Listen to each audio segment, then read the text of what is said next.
Assalamualaikum warahmatullahi wabarakatuh. Kita berjumpa lagi di pelajaran IPS.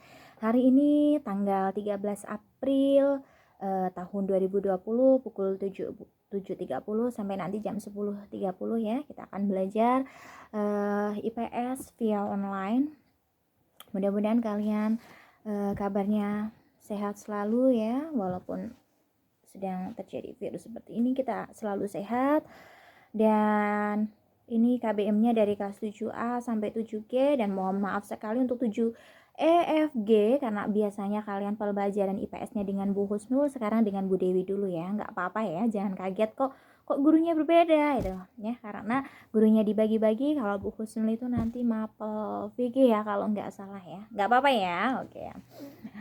Terus kalau akhir-akhir kemarin kita sudah membahas tentang peninggalan masa praaksara ya.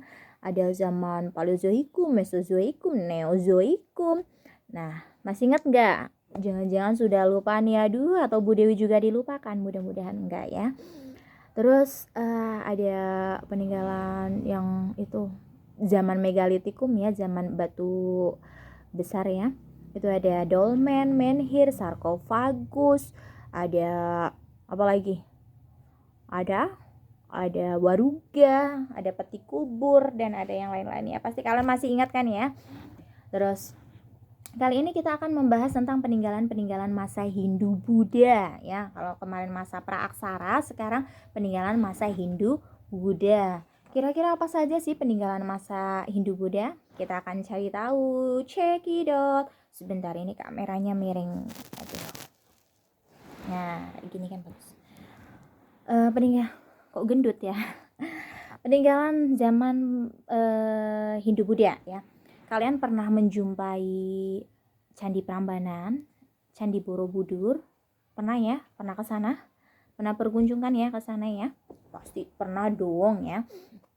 Nah, kalau kalian mengetahui Candi Prambanan, Candi Borobudur itu adalah merupakan peninggalan masa Hindu-Buddha ya.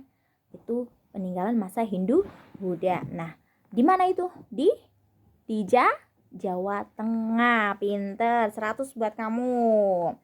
Nah, candi ini tuh dibangun pada masa kerajaan Mataram kuno ya, dan masih bertahan sampai sekarang ini ya, masih berdiri kokoh itu. Nah, selain dua candi ini masih banyak peninggalan-peninggalan masa Hindu-Buddha yang lain. Nanti kita akan pelajari bersama-sama sambil kalian catat hal-hal yang penting ya. Oke, cekidot. Kira-kira apa saja sih peninggalan masa-masa Hindu-Buddha? Yang pertama itu kita akan pelajari tentang candi ya, candi dan stupa. Apa sih itu candi dan stupa? Kalian sudah nggak asing lagi ya dengan yang namanya candi. Candi itu sama saja dengan stupa, jadi candi dan stupa.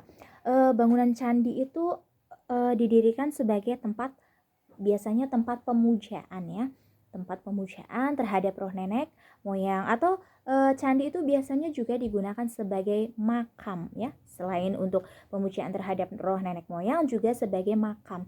Biasanya candi-candi sebagai tempat makam ya.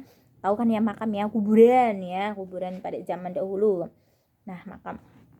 Nah, bangunan yang digunakan agama Hindu nih, kan ada agama Hindu dan Buddha ya. Kalau yang agama Hindu itu bangunannya itu berupa candi apa kira-kira? Agama Hindu, coba cari tahu dulu kira-kira apa ya bangunan yang pada masa Hindu itu ya, apa agama Hindu. Apa coba? Ada yang tahu? Candi apa contohnya? Hindu.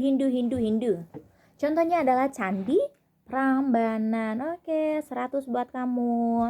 Nah, ada Candi Prambanan, ada candi yang lain juga. Contohnya ada Candi Suku, ada Candi Canggal, ada Candi Gedong Songo ya, Gedong Songo. Nah, itu merupakan peninggalan pada masa Hindu ya, itu dari agama Hindu. Dan ada satu lagi bangunan yang digunakan agama Buddha, itu contohnya apa? Kalau tadi Candi Prambanan, kalau ini kebalikannya, itu Candi Borobudur. Ada Candi Borobudur, ada Candi Mendut, ada Candi Sewu, dan ada Candi Plausan ya. Candi itu candi pasti nggak asing lah ya. peninggalan itu. Nanti juga kalian cari tahu candi-candi apa saja sih yang untuk agama Buddha, agama Hindu. Oke, kalian bisa melihatnya di internet ya, atau kalian juga bisa mencari lewat buku-buku kalau kalian membawa buku.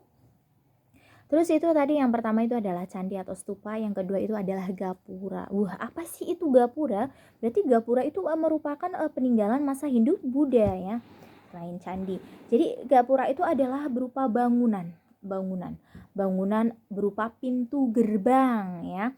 Ada yang beratap, ada yang berdaun pintu, dan ada juga yang menyerupai candi ya. Contohnya aja itu kalau misal kita pernah nggak kalian menjumpai Anda memasuki daerah itu kan biasanya ada gapuranya. Nah, itu dulunya itu merupakan peninggalan dari masa Hindu Buddha ya. Jadi kalau gapura itu ada bentuknya yang ada atapnya ya, ada yang kayak ganggang pintu, terus ada juga yang kayak candi tapi candi terbelah ya. Nah, itu semuanya ada nama-namanya. Kalau gapura yang beratap itu disebut padu raksa. Apa? Padu raksa. Nah, yaitu.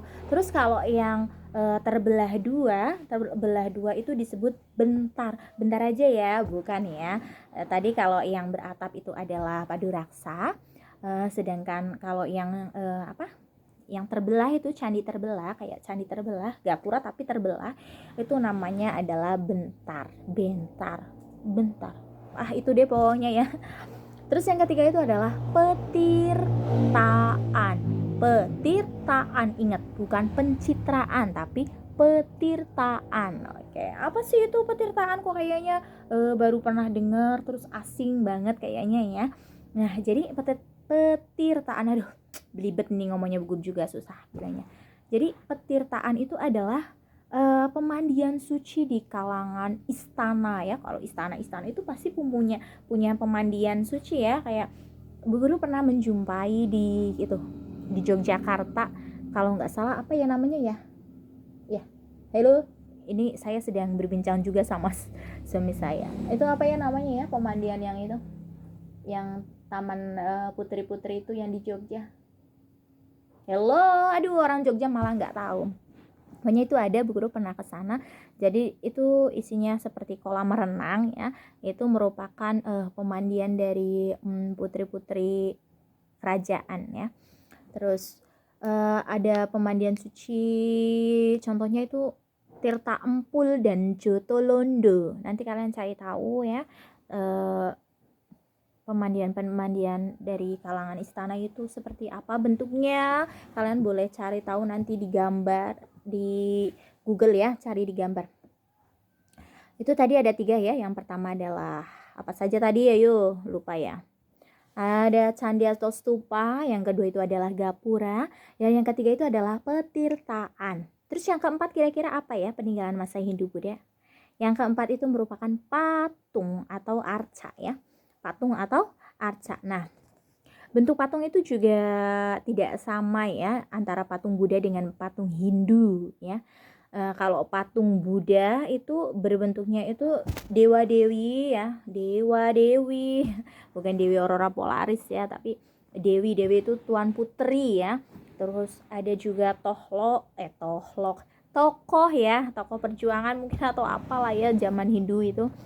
Terus ada makhluk-makhluk mistik. Kira-kira seperti apa sih makhluk mistik itu? Terus misalnya itu ini, kalian tahu nggak patung Raja Erlangga? Itu seperti itu ya, berbentuk patung Dewa Wisnu. Itu juga ada di GWK Bali, itu ada patungnya Garuda Wisnu Kencana ya. Itu merupakan patung Hindu itu namanya ya. Sedangkan ada lagi, ada itu patung apa ya, sebentar, Bu Guru pernah lihat patung bentuk Dewa Wisnu yang sedang menunggang Garuda. Itu ada ya, itu yang di Bali ya, yang Bu Guru pernah lihat ya. Terus ada patung Kendedes juga. Jadi nanti kalau kalian ke Bali, kalian bisa melihat patung Garuda Wisnu Kencana. Pada saat itu waktu Bu Guru ke sana itu patungnya baru setengah ya, baru jadi segini. Terus dia menunggang Garuda ya, dia menaiki Garuda. Kalau sekarang sepertinya sudah jadi patungnya. Mudah-mudahan kita study tournya ke Bali ya, amin. Kita berdoa, kita nabung supaya bisa ke Bali. Terus itu kalau patung Hindu. Sedangkan kalau patung Buddha seperti apa Bu Guru? Pasti ada pertanyaan seperti itu kan. Kalau patung Buddha itu bentuknya dia itu berbentuk banyak posisi. Jadi posisinya itu posisi yang seperti ini. Kayak gini ya. Ini namanya posisi apa ya? Kayak gini. Itu biasanya patung Buddha ya. Terus ada juga sikap tangan sedang kayak gini ya. Pernah menjumpai nggak kalau kalian film India itu pasti ada patung yang seperti ini ya. Terus ada lagi posisi sedang seperti ini mungkin ya, seperti ini ya. Ya pokoknya pasti kalian pernah menjumpai. Kalau itu berarti namanya patung Buddha ya. Kalau Hindu itu berbentuk dewa-dewi, kalau itu tuh berbagai macam bentuk. Oke. Terus kita lanjut yang peninggalan yang kelima ya. Kelima itu adalah relief. Pasti kalian sering mendengar dalam istilah relief di geografi ya. Jadi kalau relief di sini tuh, relief itu merupakan seni pahat ya, pahat kayu ya. Seni pahat pada dinding suatu bangunan atau candi ya. Terus relief itu melukiskan suatu cerita. Contohnya adalah cerita Ramayana yang dipahat pada dinding Candi Prambanan ya. Kalau kalian menjumpai Candi Prambanan itu, di situ kalian bisa melihat ada suatu relief atau pahatan dari lukisan itu berbentuk pahatan ya. Jadi nanti kalau kalian misal ke Yogyakarta ya, kalau ke Prambanan, kalian jangan hanya cuma berfoto-foto saja ya, tapi coba kalian telusuri bangunannya, dinding-dindingnya itu, nanti kalian pasti akan menjumpai pahatan tersebut. Itu yang disebut dengan relief, oke? Nah, kita sudah mempelajari 5. Yang pertama itu adalah candi atau stupa, yang kedua itu adalah gapura, yang ketiga itu adalah petirtaan, dan yang keempat itu adalah patung atau arca, dan yang kelima itu adalah tadi relief. Dan sekarang yang keenam itu adalah prasasti. Apa sih itu prasasti? Jadi prasasti itu merupakan tulisan pada batu yang memuat ya, atau untuk ngapain sih? Jadi itu tuh untuk bentar, Bu Guru ilustrasikan dulu ya biar kalian paham. Jadi itu merupakan tulisan pada batu yang memuat berbagai informasi tentang sejarah dan peringatan atau catatan suatu peristiwa. Jadi misalnya kayak yang terkenal itu ada prasasti Canggal, ada prasasti Ciraeteun, terus ada prasasti Talang Tuwo, dan prasasti Kota Kapur, dan lain-lainnya. Nanti kalian cari tahu apa sih itu prasasti itu bentuknya seperti apa. Kalau kalian ilustrasikan itu tuh ada batu ya, batu besar, di situ tuh ada tulisannya ya. Itu, tapi bukan tulisan tangan yang kalau kalian pada nulis itu ya, bukan. Terus yang ke berapa ini sekarang? Ke berapa ini? Tuh 2. Ke-6 ya. Oke, yang 6 itu adalah merupakan kitab. Apa sih itu kitab? Jadi kitab itu merupakan karangan berupa kisah, catatan, laporan tentang suatu peristiwa atau sejarah. Jadi isi kitab ini tidak berupa kalimat langsung, melainkan itu rangkaian puisi ya. Jadi puisi indah dalam sejumlah bait. Jadi ungkapan dalam bentuk puisi itu biasa disebut kakawin ya.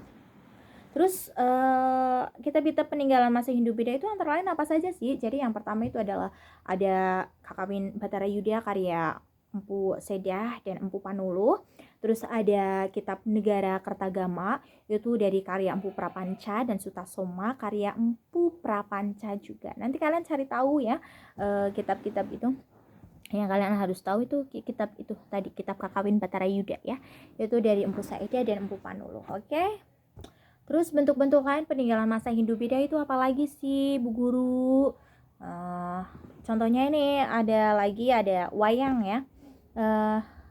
Mungkin zaman sekarang ini kalian kalau nonton wayang males ya, padahal itu wayang itu merupakan apa ya, pertunjukan yang sangat mengasihkan kalau kalian mengetahui sejarah-sejarahnya ya. Terus tapi kemarin alhamdulillah ada yang membuat itu ya, prakarya dari wayang itu bagus sekali, luar biasa, ayo tepuk tangan. Terus ada wayang ini, wayang dan upacara keagamaan. Jadi upacara keagamaan yang masih dapat kita saksikan sampai saat ini tuh apa sih?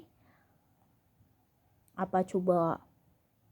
Tadi kan pertunjukan wayang ya. Kalau pertunjukan wayang itu kan merupakan perpaduan dari seni pertunjukan, seni musik, seni peran, seni sastra, dan seni rupa. Nah, pertunjukan wayang itu biasanya diiringi oleh apa? Alunan apa? Oleh yang kayak gini, ding dong, oleh gamelan. Nah, gamelan itu ya, gamelan. Aduh, jatuh. Gurining. Nah, susah. Terus di dalam wayang itu juga ada ini ya, ada yang membawakan itu namanya apa?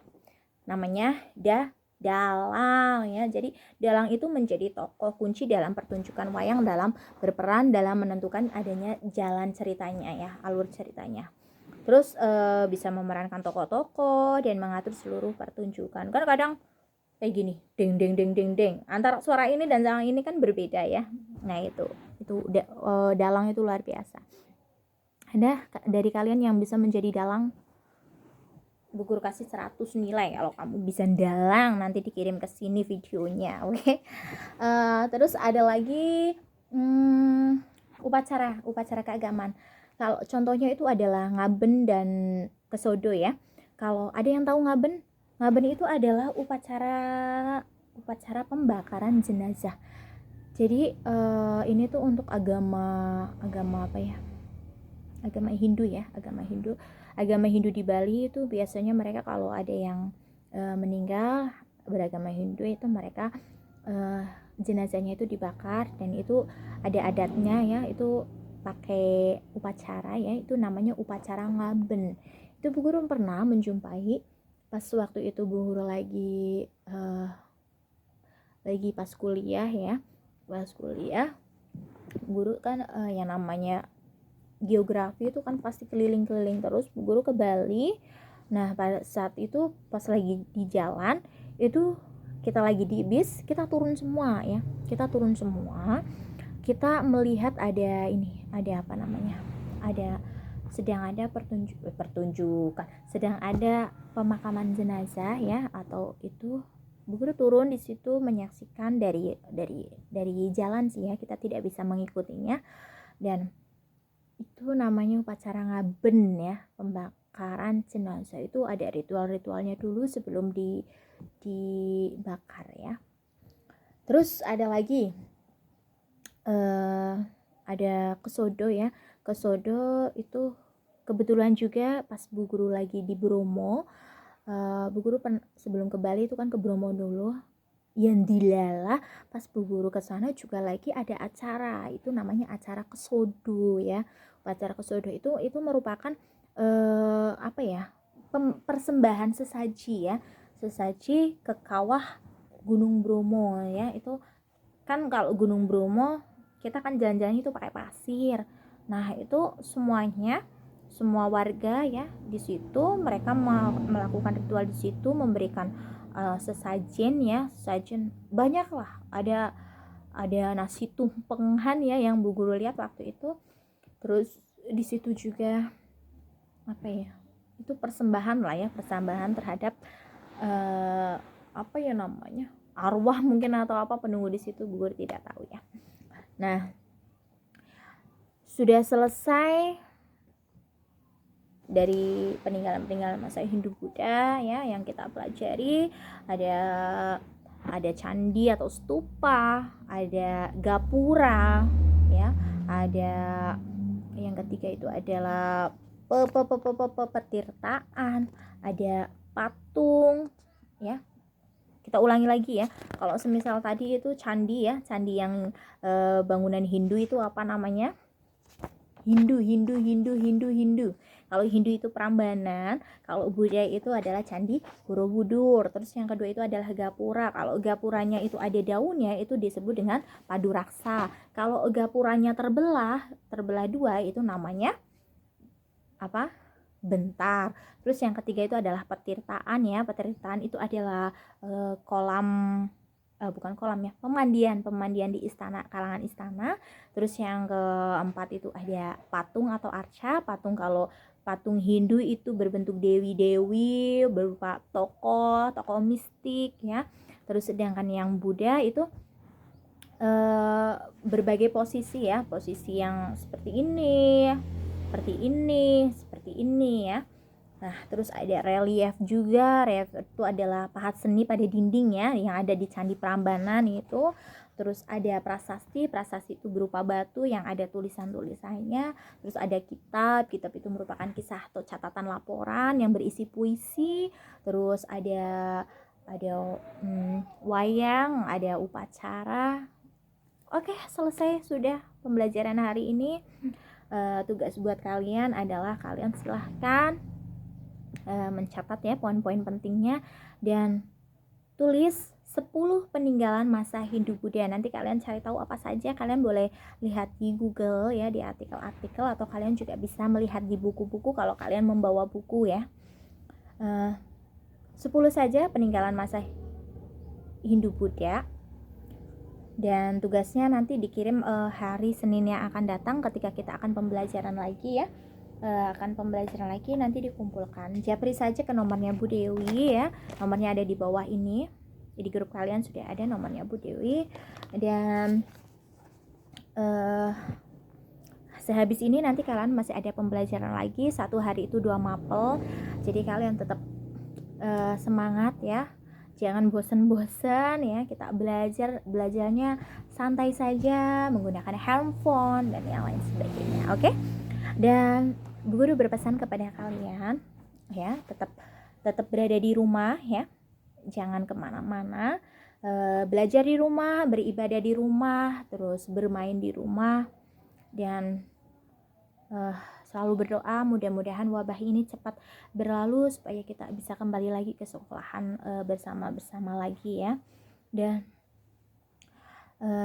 jangan lupa jaga kesehatan, jaga kebersihan, jaga pola makan supaya kita semua terhindar dari virus corona dan kita selalu sehat selalu dan bisa dipertemukan lagi.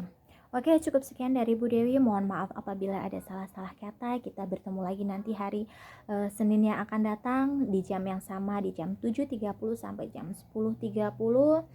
Apabila ada yang kurang jelas boleh dipertanyakan ya, boleh bertanya via Japri ke nomornya Bu Guru langsung, jangan via grup, nanti kasihan guru-guru yang lain. Dan cukup sekian dari Bu Dewi. Semoga kita bisa berjumpa lagi. Wassalamualaikum warahmatullahi wabarakatuh. Bye.